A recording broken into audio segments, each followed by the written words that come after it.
आज का मुख्य मुद्दा यह है, विश्वासियों, प्रेम सत्यपूर्ण, शुद्ध होता है और बुराई में आनंद नहीं करता है, इसलिए यह सबसे महान सद्गुण है।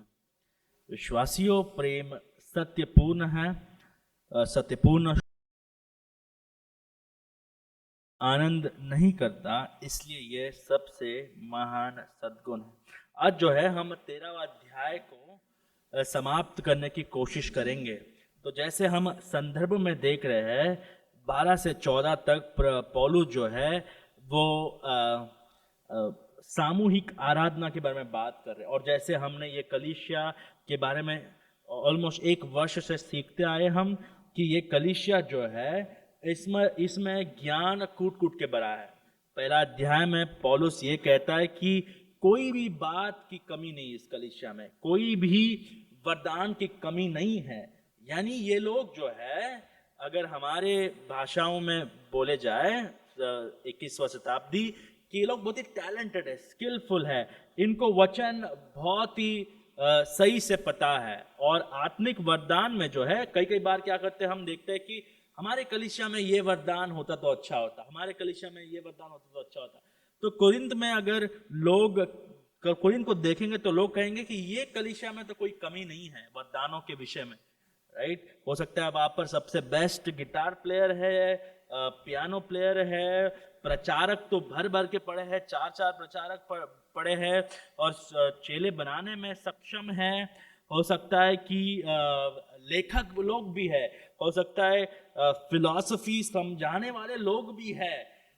लेकिन पौलुस ये कहता है 12वां अध्याय में कि हमें कलीसिया है, हर एक व्यक्ति को अलग वरदान दिया है।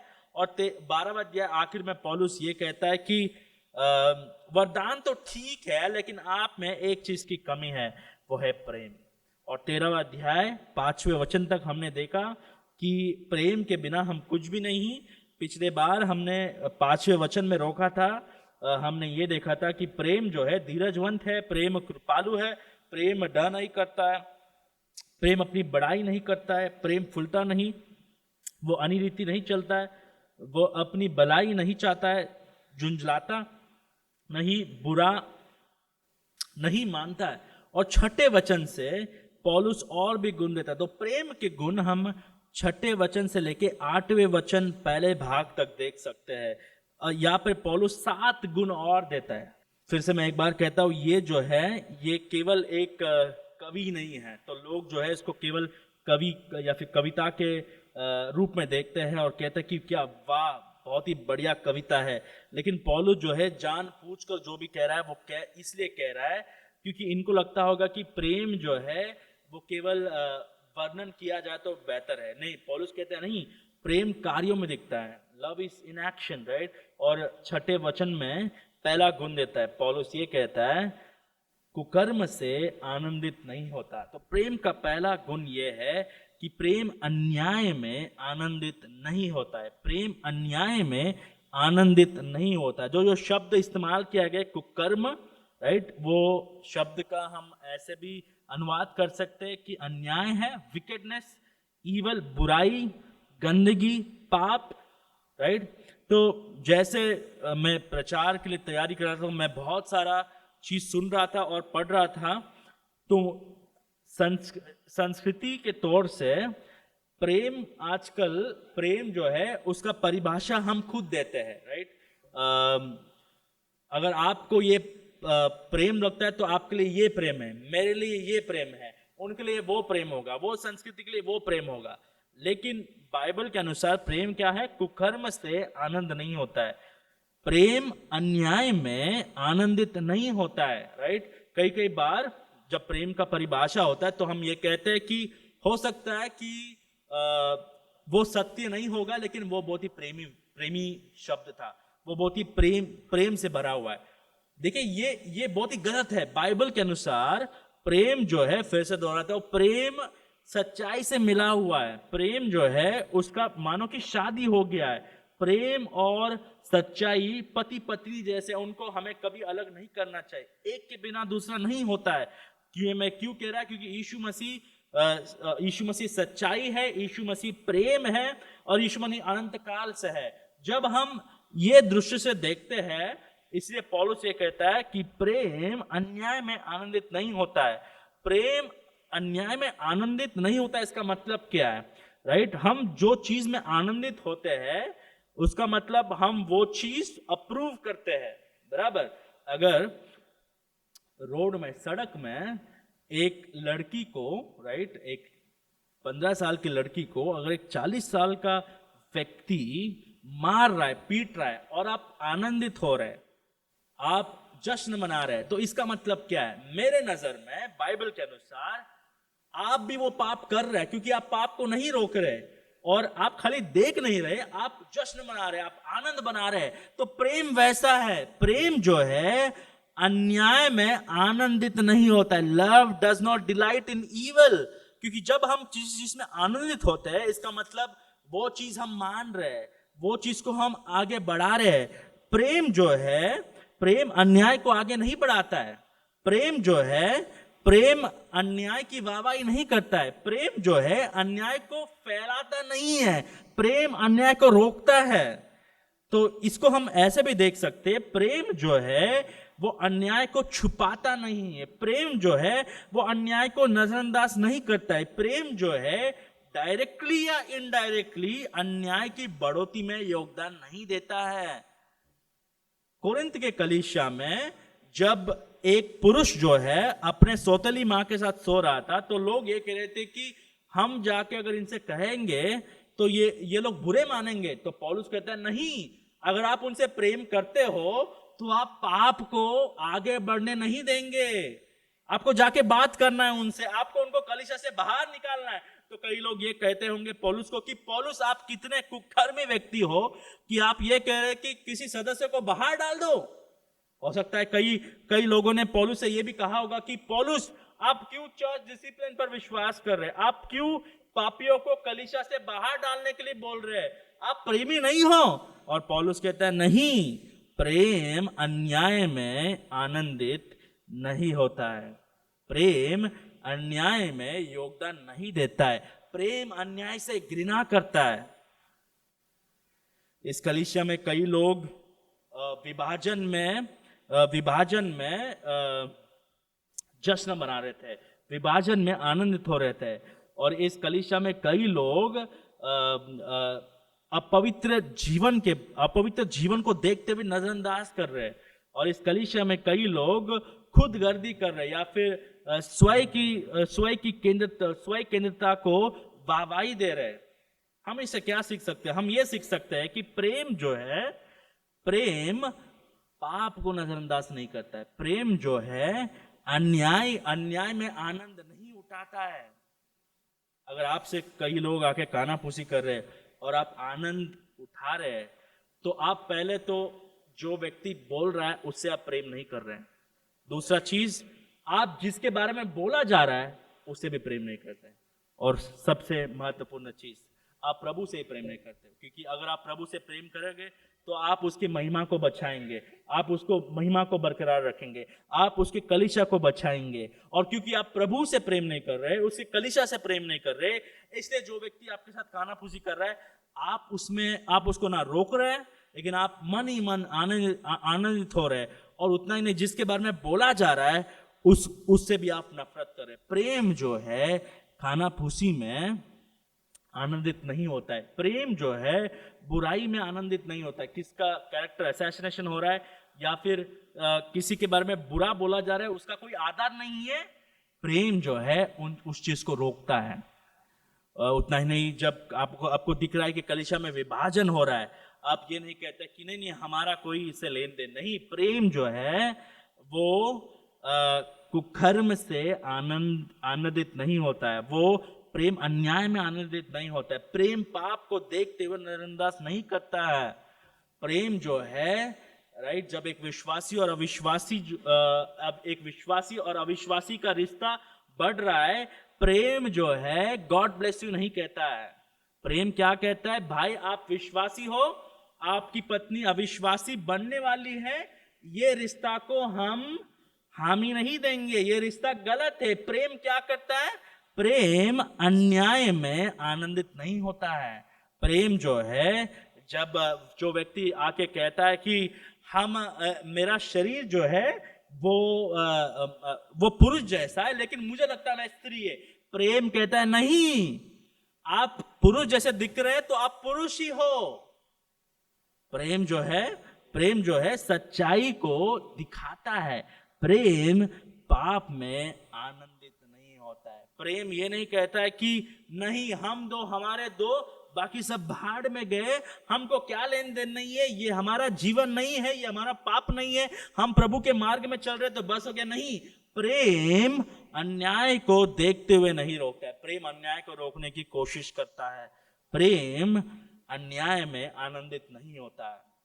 उतना ही नहीं, प्रेम सत्य में आनंदित होता है। तो अन्याय में आनंदित नहीं होता है, लेकिन प्रेम क्या करता है? प्रेम सत्य में आनंदित होता है। जो शब्द यहाँ पर इस्तेमाल किया गया है सत्य, उसको हम ऐसे भी समझ सकते हैं कि ये सत्य जो है वो सुसमाचार से मिला जुला है। सुसमाचार से मिला जुला है। सो जो चीज भी सुसमाचार से जुड़ा है, प्रभु के वचन से जुड़ा है, प्रभु के ओर से आ रहा है, प्रेम उसमें आनंदित होता है। तो पाप में आनंदित नहीं होता है, लेकिन सत्य में, जो सत्य कहां से आता है? प्रभु के वचन से आता है, राइट।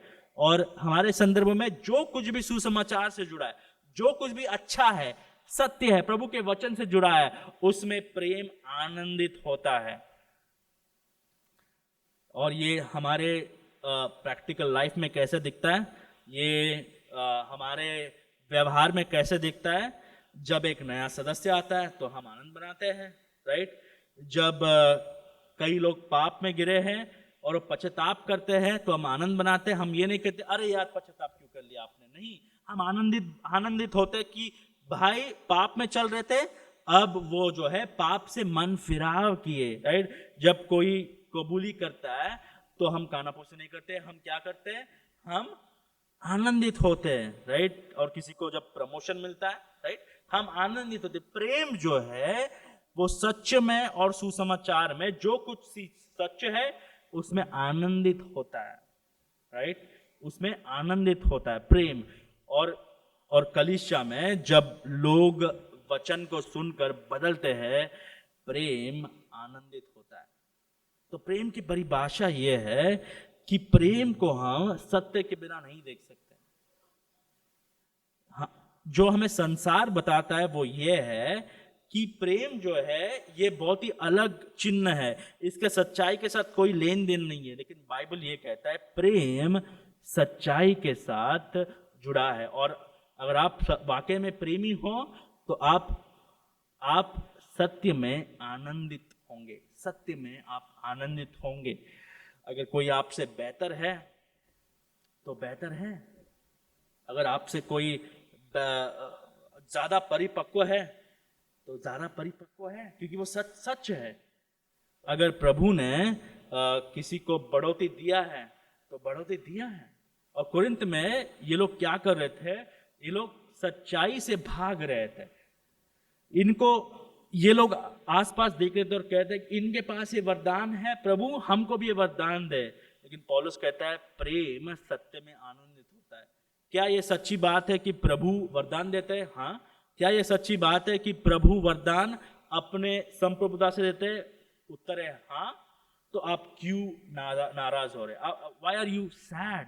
प्रेम जो है वो सच्चाई में आनंद होता है। पिछले बार कब हम ये सोचे थे कि हम स्वभाव से नाराज हो रहे हैं, लेकिन प्रभु का वचन जो है हमसे ये कहता है कि हमें आनंद बनाना है, हमें आनंद बनाना है। प्रेम जो है वो भाई को पाप में देखते हुए नजरअंदाज नहीं करता। प्रेम जो है, जब कई लोग पाप में जा रहे हैं तो प्रेम नजरअंदाज नहीं करता है, प्रेम उसे नफरत करता है। हो सकता है कलीसिया में सब जश्न बना रहे हैं, एक विश्वासी और अविश्वासी का मिलन हो रहा है, लेकिन वाकई में अगर आप प्रेमी हो, प्रेम से भरे, तो आपको ये याद रखना है कि प्रेम अन्याय में आनंदित नहीं होता है। हो सकता है कि कई लोग कलीसिया नहीं आ रहे, कई लोग कलीसिया आ रहे ही नहीं है और आपको दिख रहा है कि वो प्रभु से दूर जा रहा है। प्रेम जो है वो केवल कहता है अच्छा भाई ठीक हो आप, अच्छा आपका जीवन कैसा चल रहा है, सब ठीक है, काम ठीक है, सब ठीक है, और आप जो मुख्य मुद्दा है वो नहीं पूछते, आपका रिश्ता कैसा है प्रभु के साथ।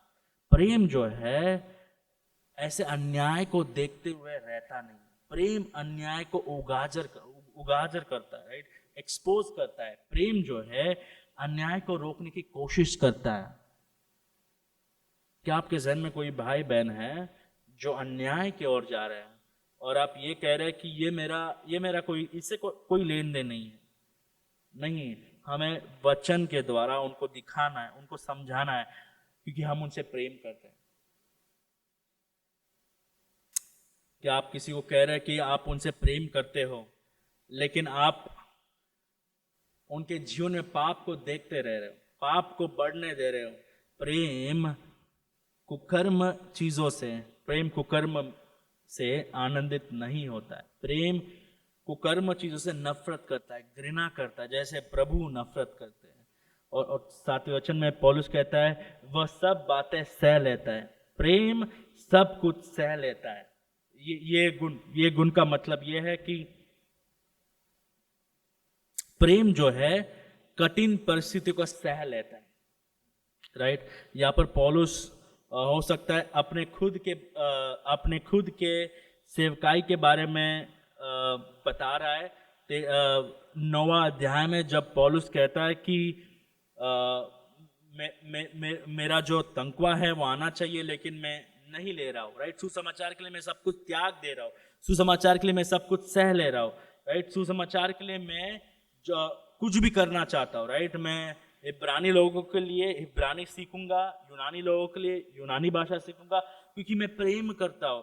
तो वो यहाँ पर हो सकता है कि पौलुस वो जहन में रखते हुए ये कहता है प्रेम सब कुछ सह लेता है। इसका मतलब ये नहीं कि प्रेम जो है, राइट, प्रेम जो है सब कुछ सह लेता है तो पाप भी सह लेता है, नहीं। इसका मतलब ये नहीं कि कई लोगों ने इसका गलत अनुवाद किया है और वो लोग ये कहते हैं कि प्रेम सब कुछ सह लेता है, राइट। तो अगर एक पति पत्नी को मारता है तो प्रेम से लेता है, नहीं। अभी हमने सीखा कि प्रेम जो है कुकर्म से आनंदित नहीं होता है, प्रेम सब कुछ सह लेता है। उसका मतलब ये है कि जहां तक पाप नहीं है वहां तक हम सब कुछ सह लेते हैं, क्योंकि हम चाहते कि वो व्यक्ति बढ़े, हम चाहते कि वो व्यक्ति प्रभु के करीब जाए, तो सब कुछ सह लेता है। उसका मतलब ये नहीं कि हम पाप को नजरअंदाज करते हैं, पाप को ढक देते, पाप को छुपाते, नहीं। जहां तक पाप नहीं होता है वहां तक हम सह लेते हैं। और प्रेम सब कुछ विश्वास करता है, प्रेम सब कुछ विश्वास करता है, सब बातों की प्रतिधि करता है। इसका मतलब ये है कि प्रेम जो है वो परमेश्वर पे पहली बार तो भरोसा करता है, और क्योंकि परमेश्वर पर भरोसा करता है वो उनके लोगों में भी भरोसा करता है। आप कलीसिया के सदस्य होने के नाते आप जो है शंका के साथ कलीसिया के सदस्य नहीं रह सकते। कई बार सदस्य लोग एक दूसरे से भरोसा नहीं करते, राइट। हमारे जीवन ही संख्या से भरा है। अच्छा, अगर मैंने अपनी परिस्थिति वो सिस्टर को बता दी तो हो सकता है कि वो सिस्टर जाके पूरे गांव को बता दे, हो सकता है कि ये हो जाए, हो सकता है कि वो मुझे तुच्छ जाने, राइट। प्रेम जो है वो पहले तो प्रभु पर विश्वास करता है, और हम ये विश्वास करते हैं कि प्रभु जिसको नया हृदय देते हैं वो लोग पाप करेंगे लेकिन वो लोग पाप में नहीं रहेंगे। इसीलिए हम ये जानते हैं कि कलीसिया जो है विश्वासियों से भरा है, और उनके बीच में हमें ये विश्वास करना है, हमें एक दूसरे के बीच में विश्वास रखना है। प्रेम जो है वो स्केप्टिकल माइंड से नहीं आता है, वो कभी भी शंका करते हुए नहीं आता है। प्रेम जो है अपने जीवन को खोल देता है, और प्रेम को पता है कि कई बार अपने जीवन को जब मैं खोल दूंगा तो कई बार मुझे चोट मिलेगी, लेकिन मैं प्रभु पर विश्वास कर रहा हूं, मैं लोगों पर विश्वास कर रहा हूं। प्रेम जो है ऐसा बर्ताव नहीं रखता है, हमें किसी पर विश्वास नहीं है इसलिए हम कलीसिया में नहीं आते क्योंकि लोग हमें पूछने लग जाएंगे, नहीं। प्रेम जो है विश्वास करता है, अभी इसका मतलब ये नहीं कि प्रेम अंधा विश्वास रखता है, नहीं। प्रैक्टिकल तौर पे प्रेम अगर विश्वास नहीं करेगा तो दूसरों से प्रेम नहीं कर पाएंगे, राइट। कई कई बार हमारे रिश्ते जो है कलीसिया में वो इसलिए टूट जाते हैं क्योंकि हम किसी पर भरोसा करते ही नहीं, हमें केवल खुद पर भरोसा है। प्रेम ऐसा नहीं है। कोई तो होंगे कलीसिया में जिसको हम बता सकते हैं प्रेम जो है वो विश्वास करता है, पहले तो प्रभु के वचन पे, प्रभु के सामर्थ्य पे, प्रभु के वाचाओं पर भरोसा करता है। और क्योंकि प्रभु कलीसिया में काम कर रहे हैं, हम लोगों पर भरोसा करते हैं। आप दूसरों को शंका नहीं कर सकते हैं। अगर जब तक कोई व्यक्ति आपको कुछ एविडेंस नहीं देता है तब तक हमें किसी को शंका नहीं करना है। शंका से भरे हुए बर्ताव से अगर हम कलीसिया में आएंगे तो हम रिश्तों को नाश कर देंगे। प्रेम जो है वो विश्वास करता है, हमें लोगों पर विश्वास करना है। और 7वें वचन में पौलुस आगे कहता है प्रेम सब बातों की आशा करता है, राइट। प्रेम ये आशा रखता है कि सुसमाचार लोगों को बदलेगा, सुसमाचार लोगों को परिपक्व बनाएगा। प्रेम जो है वो शंकाओं से भरा नहीं है। प्रेम जो है वो सुसमाचार पर विश्वास करता है। प्रेम प्रभु के सामर्थ पर विश्वास करता है। सभी बातों पर विश्वास करना मतलब ये नहीं कि हम आंख बंद करके सब विश्वास करते, नहीं। जो कुछ भी वचन के अनुसार है प्रेम उस पर विश्वास करता है। और 7वें वचन आखिर में पौलुस कहता है प्रेम सब कुछ सहन करता है, प्रेम सब कुछ सहन करता है, राइट। तो प्रेम सब कुछ सहन करता है, उसका मतलब यह है कि प्रेम कभी हार नहीं मानता। Love always persevere. प्रेम जो है वो कभी हार नहीं मानता है। प्रेम हर एक परिस्थिति के द्वारा गुजरता है। प्रेम जो है अंत तक रहता है। प्रेम जो है वो ये नहीं कहता है अच्छा हमने प्रेम दिखाया कलीसिया में लेकिन लोगों ने हमको धोखा दे दिया है तो हम अभी और एक मार्ग इस्तेमाल करेंगे, वो है पहले तो शंका करेंगे और बाद में 10 साल बाद जब लोग हमें वफादारी दिखाएंगे तब हम थोड़ा जीवन खोलेंगे। नहीं, प्रेम जो है कभी रुकता नहीं है प्रेम करना। कई बार 1 या 2 बार हम अगर कलीसिया में किसी ने हमको चोट पहुंचा है तो हम कहते नहीं अब हो गया, अब हम कलीसिया से बाहर चले जाएंगे, अब हमारा रिश्ता कलीसिया के साथ कुछ नहीं। प्रेम जो है ये मानता है नहीं, यीशु मसीह आखिरी तक लोगों से प्रेम करते रहे। एक लेखक ये कहता है प्रेम जो है वो यीशु मसीह जैसा है। यीशु मसीह को पता है कि क्रूस में मुझे लोग गाली देंगे, क्रूस में मुझे लोग मारेंगे, क्रूस में कई लोग मेरे पर थूकेंगे, क्रूस में कई लोग धन्यवाद भी नहीं देंगे मुझे, क्योंकि यीशु मसीह ने अपना जीवन 12 शिष्यों के साथ बिताया था लेकिन कोई भी नहीं है उनके साथ। तो यीशु मसीह ने जो है क्रूस पर यह नहीं कहा कि हमने सबके साथ प्रेम किया है लेकिन प्रेम की हार हो गई। नहीं, यीशु मसीह ये कहे कि पिता इनको क्षमा कर कि ये जो कुछ कर रहे हैं इनको नहीं पता है। प्रेम वैसा है, प्रेम को पता है कि ये पाप भरी दुनिया में हो सकता है कि प्रेम के मार्ग में लोग नहीं चलेंगे लेकिन प्रेम आखिरी तक वही मार्ग में चलता है। लव हैज नो रिग्रेट, क्योंकि हमें पता है कि प्रेम जो है इस संसार को बदलेगा। जब ख्रिस्ती लोग प्रेम दिखाएंगे हो सकता है लोग हमें ताना मारेंगे, लोग हम पर हंसेंगे, लोग हमें धोखा देंगे, लेकिन हमें प्रेम करना रोकना नहीं है, क्योंकि प्रेम जो है सब कुछ सहन करता है और आखिरी तक प्रेम से भरा रहता है। और ये हम यीशु मसीह के जीवन में देखेंगे। यीशु मसीह के सेवकाई में हमें दिखता है कि लोगों ने उनको धोखा दिया, लोग उनको मारने आए, लोग उनको भूत बुलाए, लोग कहे कि आपके अंदर गलत आत्मा है, फिर भी यीशु मसीह जो है वही लोगों के लिए अपना लहू बहाने स्वर्ग पर क्रूस पर चला गया। आखिरी तक यीशु मसीह जो है सब कुछ सह लिया। वैसे प्रेम सब कुछ सह लेता है। कई बार हम लोगों से सुनते हैं कि हम 20 साल से आ रहे हैं और मत चलिए, सुसमाचार पर मत विश्वास कीजिए। ये कलीसिया जो है वो सब ढोंगी चीज है, राइट। ये सब हमने देख लिया है। हम दूसरों को डिस्करेज करते हैं, हम दूसरों को कहते हैं कि ये मार्ग में मत चलिए। प्रेम जो है वैसा नहीं करता है। प्रेम जो है आखिरी तक अपना स्वभाव, अपना बर्ताव बनाए रखता है। प्रेम यीशु मसीह जैसा है। और 8वें अध्याय पहला भाग में प्रेम कभी समाप्त नहीं होता है। राइट, प्रेम जो है कभी समाप्त नहीं होता है। प्रेम, या फिर कई ट्रांसलेशन में ये दिया गया है कि प्रेम जो है वो कभी हारता नहीं है।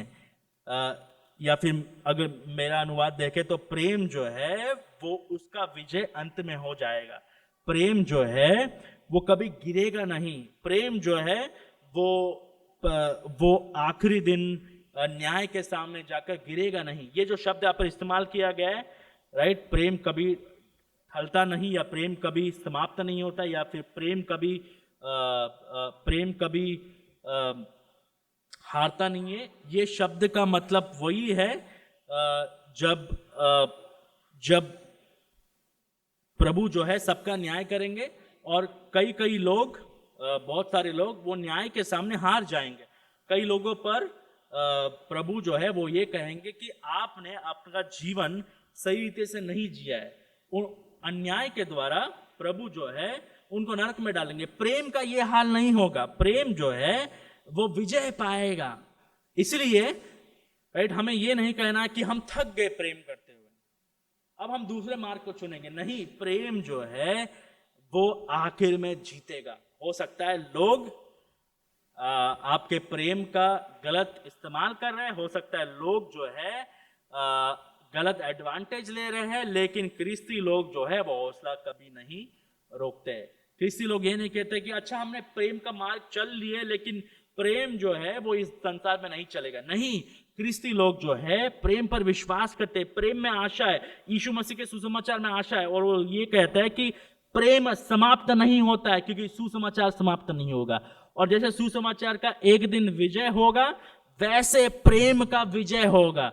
जब परमेश्वर हमारे प्रेम को देखेंगे, परमेश्वर ये कहेंगे आपका प्रेम जीत गया। प्रेम जो है इस संसार में हारेगा नहीं। कई बार हमें अन्याय देख के ऐसा लगता है कि अन्याय जीत रहा है, अन्याय आगे बढ़ रहा है, लेकिन परमेश्वर का वचन कहता है कि प्रेम कभी समाप्त नहीं होता है। प्रेम कभी हारेगा नहीं, प्रेम कभी गिरेगा नहीं, प्रेम अंत में जीतेगा। तो जो मार्ग में हम चल रहे हैं, जो मार्ग यीशु मसीह ने हमें दिखाया है कलीसिया में और कलीसिया के बाहर अविश्वासियों के बीच में भी, वो मार्ग अंत में जीतेगा। हो सकता है वो मार्ग के बारे में कोई बात नहीं कर रहा है, हो सकता है कि वो मार्ग में आपको बहुत सारे परिश्रम आ गया है, बहुत सारा चोट मिल गया है, लेकिन वो मार्ग जो है अंत में जीतेगा। इसलिए पौलुस कहता है कि वो मार्ग चुनिए। प्रेम की विशेषताएं बताते पौलुस ये कहता है कि प्रेम जो है कभी समाप्त नहीं होगा। प्रेम जो है वो कुकर्म में कभी आनंदित नहीं होता है। प्रेम सत्य में आनंदित होता है। वो सब बातें सह लेता है, वो सब बातें की प्रतिधि करता है, वो सब बातों की आशा रखता है, वो सब बातों में धीरज करता है, और इसलिए प्रेम कभी समाप्त नहीं होगा, ठलेगा नहीं। ये है प्रेम की विशेषता, ये है प्रेम के गुण।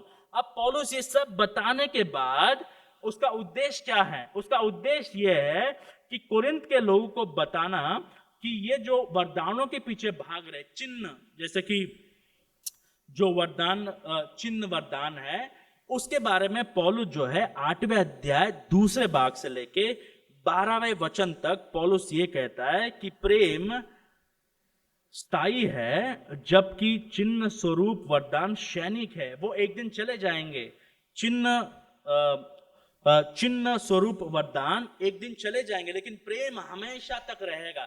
ये पौलुस का मुख्य मुद्दा है। यहाँ तक पौलुस जो कह रहा था, हमें लगता है कि पौलुस जो है अपने टॉपिक से बाहर चला गया, क्योंकि पौलुस आत्मिक वरदानों के बारे में बात कर रहा है। नहीं, पौलुस जो है उनको समझाता है प्रेम के बारे में, और उसके बाद उनको बताता है कि ये सब मैं क्यों बता रहा हूं, क्योंकि आप उन चीजों के पीछे भाग रहे जो चले जाएंगे। कब चले जाएंगे उसका उत्तर हम देखेंगे अभी, लेकिन वो चले जाएंगे। तात्कालिक चीजों के पीछे भाग रहे। अच्छा, भाषाओं में बोलना, पौलुस कह रहा है वो चला जाएगा। भविष्यवाणी करना, वो भी चला जाएगा। चिन्ह करना वो भी चला जाएगा, चमत्कार करना वो भी चला जाएगा। इनको कोरिन्थ के लोगों को ऐसे वरदान चाहिए थे। इनफैक्ट ऐसे ये पद पढ़ने से हमें ऐसा लगता है कि कई लोगों का आशा यीशु मसीह में नहीं है, कई लोगों का आशा इन वरदानों में है। और पौलुस ये कहता है नहीं, प्रेम जो है वो हमेशा के लिए रहेगा, लेकिन चिन्ह वरदान, चिन्ह स्वरूप के वरदान, साइन गिफ्ट, ये चले जाएंगे। और पौलुस आठवें वचन दूसरे भाग से कहता है भविष्यवाणी हो तो समाप्त हो जाएगी। तो भविष्यवाणी क्या होगी? समाप्त होगी। अब कब होगी वो देखेंगे। भविष्यवाणी समाप्त होगी, भाषाएं हो तो जाति रहेगी। ये जो शब्द इस्तेमाल किया है भाषाएं हो तो जाति रहेगी, इसका मतलब ये है कि भाषाएं जो है वो अपने आप निकल जाएंगी। किसी को पता नहीं कि भाषाएं कब कब जाएंगी। ज्ञान हो तो मिट जाएगा, ज्ञान हो तो मिट जाएगा। ये किस किस किस ज्ञान के बारे में बात कर रहा है? जो ज्ञान प्रभु पहले शताब्दी में लोगों को देते थे। तो पौलुस क्या कह रहा है? भविष्यवाणी हो तो समाप्त हो जाएगी, भाषाएं हो तो जाती रहेगी, ज्ञान हो तो मिट जाएगा। ये कब होगा या फिर क्यों होगा? क्यों जा रहा है ये सब? लेकिन नववचन, क्योंकि हमारा ज्ञान अधूरा है और हमारी भविष्यवाणी अधूरी है। तो जब कोरिन्थ के कलीसिया में या फिर पहले शताब्दी में जब प्रेरित थे, जब जब जब जब प्रभु ज्ञान देता है, जब प्रभु भविष्यवक्ताओं के द्वारा भविष्यवाणी देता है, पौलुस ये कहता है क्योंकि हमारी ज्ञान अधूरा है और हमारी भविष्यवाणी अधूरी है। यानी पौलुस भी भविष्यवाणी करता है, पहले शताब्दी के प्रेरित भी भविष्यवाणी करते हैं, लेकिन पौलुस क्या कह रहे हैं? वो अधूरी है। यानी प्रभु का वचन, प्रभु का ज्ञान इससे बड़ा है। लेकिन आजकल हमें क्या देखने मिलता है? आजकल हमें भविष्य वक्ता, जो भविष्य वक्ता नहीं है लेकिन झूठे लोग हैं, वो लोग क्या कहते हैं? हमको सब कुछ पता है, हम सब कुछ बोल सकते हैं। पौलुस देखो क्या कह रहा है, क्योंकि हमारा ज्ञान अधूरा है और हमारी भविष्यवाणी अधूरी है। यानी पौलुस को भविष्यवाणी प्रभु से मिल रही है, प्रेरित लोगों को भविष्यवाणी प्रभु से मिल रही है, प्रेरित लोगों से प्रभु बात कर रहे हैं। लेकिन पौलुस कहता है जो बात कर रहे हैं वो भी अधूरी है, क्योंकि प्रभु हमें केवल उतना देते हैं जितना हम समझ पाएंगे, जितना हमें जरूरी है। उस पहले शताब्दी में भी पौलुस ये कह रहा है क्योंकि हमारी ज्ञान अधूरा है और हमारी भविष्यवाणी अधूरी है, परंतु जब सर्वसिद्ध आएगा तो अधूरा मिट जाएगा। अब ये सर्वसिद्ध का मतलब क्या है? तो कई लोग ये मानते हैं कि ये सर्वसिद्ध जो है वो यीशु मसीह का दूसरा आगमन है। तो प्रश्न क्या है कि भविष्यवाणी समाप्त हो जाएगी, भाषाएं हो तो जाती रहेगी, ज्ञान हो तो मिट जाएगी। तो भविष्यवाणी, भाषाएं और ज्ञान कब चले जाएंगे? तो उत्तर यह है कि परंतु जब सर्वसिद्ध आएगा तो अधूरा मिट जाएगा। अब सर्वसिद्ध ये शब्द को समझने के लिए हमें संदर्भ में हम जब देखते हैं 9वें वचन के अनुसार, क्योंकि हमारा ज्ञान अधूरा है और हमारी भविष्यवाणी अधूरी है। यानी जब बाइबल पूरी तरह से लिखा नहीं गया था तब लोगों का ज्ञान अधूरा था, कोरिन्थ के कलीसिया का ज्ञान अधूरा था, प्रेरितों का ज्ञान अधूरा था। लेकिन जब सर्वसिद्ध आएगा, यानी जब प्रभु 67 पुस्तक एक साथ दे देंगे लोगों को। जब कोरिन्थ का पुस्तक लिखा गया था, लोगों के पास केवल पुराना नियम था और नए नियम में से कई पुस्तक थे। और सर्वसिद्ध कब आया? पहले शताब्दी के अंत में प्रभु सारा ज्ञान जो कलीसिया को देना चाहते थे, सारा भविष्यवाणी जो कलीसिया को देना चाहते थे, वो दे दिए। और सर्वसिद्ध वो क्षण कभी आया? जब बाइबल का लिखना समाप्त हो गया, जब प्रभु लोगों से बात करना बंद कर दिए। वो पहले शताब्दी में लगभग 90 या 100 वो वर्ष के बीच में प्रभु लोगों से बात करना बंद कर दिए। क्यों बंद किए? क्योंकि प्रेरित लोग मर गए। और यही पुस्तक में 15वां अध्याय में पौलुस जो है वो ये कहता है कि 12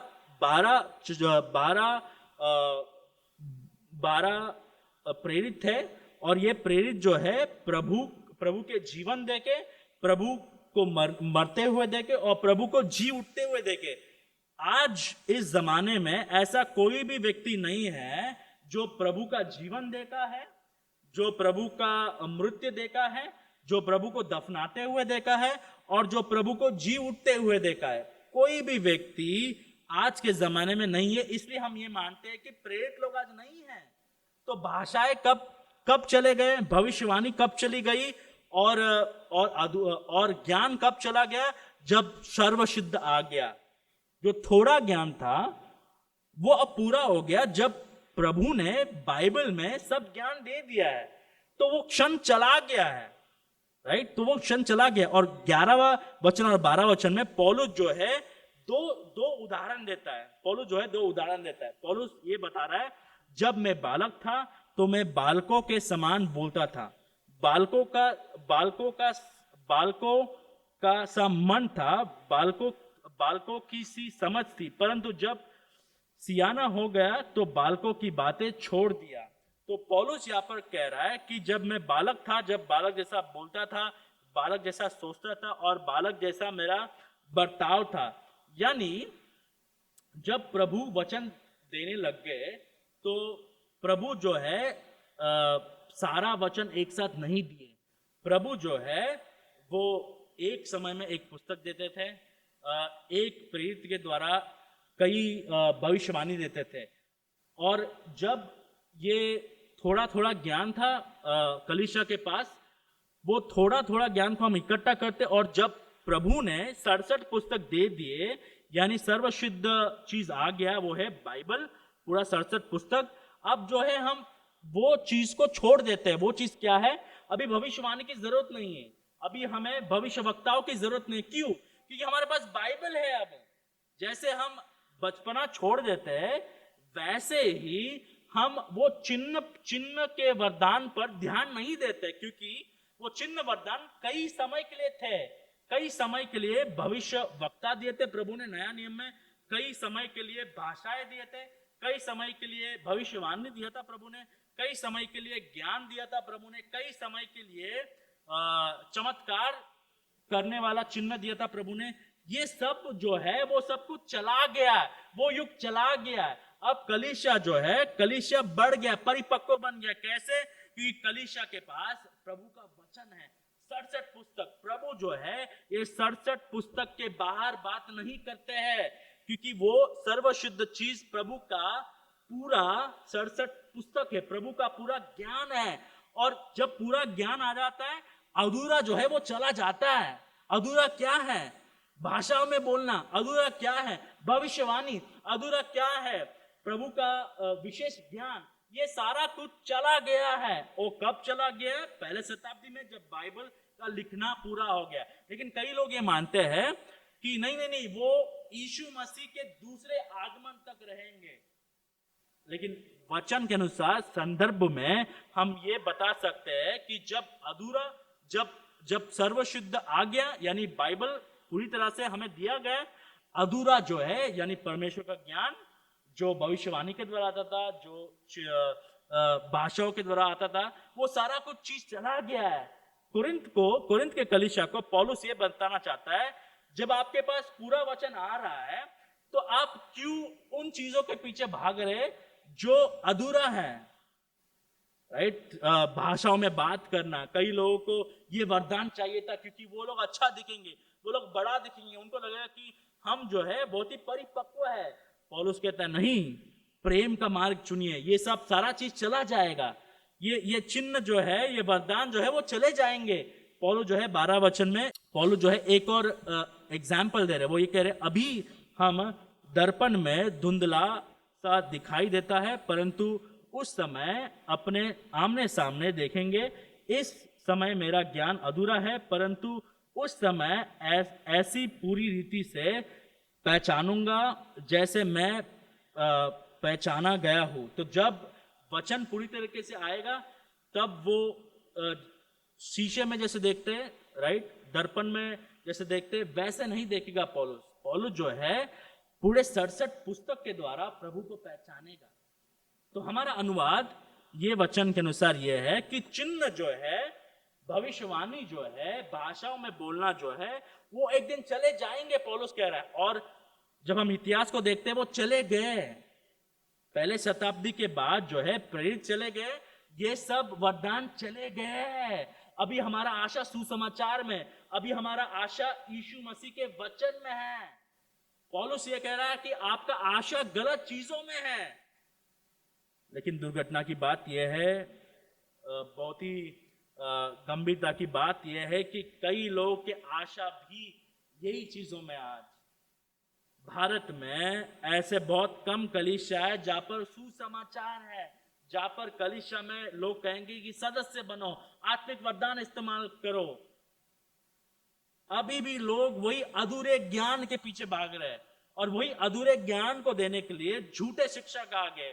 कई लोग कहते हैं हम प्रेरित है, तो कई लोग हम कहते हैं हम भविष्यवाणी देंगे। कई लोग कहते हैं कि प्रभु ने हमसे ये बात किया कि हम आपसे बात करें। यीशु मसीह आने के बाद हमें क्यों लोगों की जरूरत है, हमें क्यों भविष्यवक्ता की जरूरत है? यीशु मसीह आखिरी वचन है प्रभु के पास से। यीशु मसीह हमारे महायाजक है। आप यीशु मसीह के द्वारा प्रभु के पास जा सकते, उसके वचन के द्वारा। हमें कोई पोप की जरूरत नहीं, हमें कोई अपोस्टल की जरूरत नहीं, हमें कोई प्रेरित की जरूरत नहीं, हमें कोई भविष्यवक्ता की जरूरत नहीं। अधूरा ज्ञान चला गया है, सारा ज्ञान आ गया है, वो है बाइबल। 67 पुस्तक के अलावा प्रभु बात नहीं करते। एक व्यक्ति कहता है कि आपको प्रभु का आवाज सुनना है तो बाइबल जोर से पढ़िए, प्रभु का आवाज सुनने में आएगा। तो प्रभु जो है अपने वचन के द्वारा बात कर रहे हैं। अधूरा ज्ञान चला गया है। थोड़े समय के लिए प्रभु जो है ये वरदान दिए, और जिनके पास ये वरदान होता था वो लोग कलीसिया में बताते थे कि प्रभु हमसे ये बोल रहे हैं। अब उसकी कोई जरूरत नहीं है। हम अब बाइबल खोल सकते हैं, 67 पुस्तक में से प्रभु हमसे बात करते हैं। लेकिन कोरिन्थ के कलीसिया में इनका नजर, इनका आशा उन तात्कालिक वरदानों पर था, और उन तात्कालिक वरदानों के पीछे अनंत काल की आशा रख रहे थे। और पौलुस कहता है वो चला गया, वो चला गया, चला जाएगा, और पहले शताब्दी में चला भी गया। पौलुस कहता है कि जिन वरदानों के पीछे भाग रहे हैं वो वरदान चले जाएगा। भाषाएं चले जाएंगे, भविष्यवाणी चले जाएगा, और ज्ञान चले जाएगा, लेकिन प्रेम हमेशा के लिए रहेगा। इसके लिए 13वां वचन में वो ये कहते हैं प्रेम सबसे बड़ा गुण है।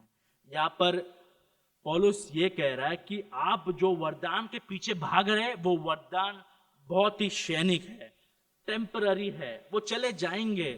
इनफैक्ट हमें पता भी नहीं चलेगा कि वह कैसे चले जाएंगे। जैसे आप एक जहाज को देख रहे हैं, आपको दिख रहा है, और थोड़े समय के बाद नहीं दिखेगा। वैसे वो वरदान चले गए। जब प्रभु ने सारा वचन दे दिया है, सारा ज्ञान दे दिया है, वो चले गए। लेकिन प्रेम जो है वो क्या है? 13वां वचन के अनुसार, पर अब विश्वास, आशा, प्रेम से तीनों सही है, पर इनमें सबसे बड़ा प्रेम है। कोरिन्थ के कलीसिया को पौलुस ये बताना चाहता है कि वरदान के पीछे मत भागिए। जो वरदान प्रभु ने आपको दिया है वो वरदान के लिए प्रभु को महिमा दीजिए, वो वरदान के बारे में प्रभु को धन्यवाद दीजिए, वो वरदान को इस्तेमाल कीजिए। क्या सब भाषा में बोल सकते हैं? उत्तर है नहीं। क्या सब प्रचार कर सकते हैं? नहीं। क्या सब गा सकते हैं? नहीं। क्या सबको वचन बताने का अधिकार दिया है? नहीं। क्या सब चमत्कार चीज कर सकते हैं? नहीं। लेकिन जो वरदान आज हमको दिया गया है उसको हम प्रभु के महिमा के लिए इस्तेमाल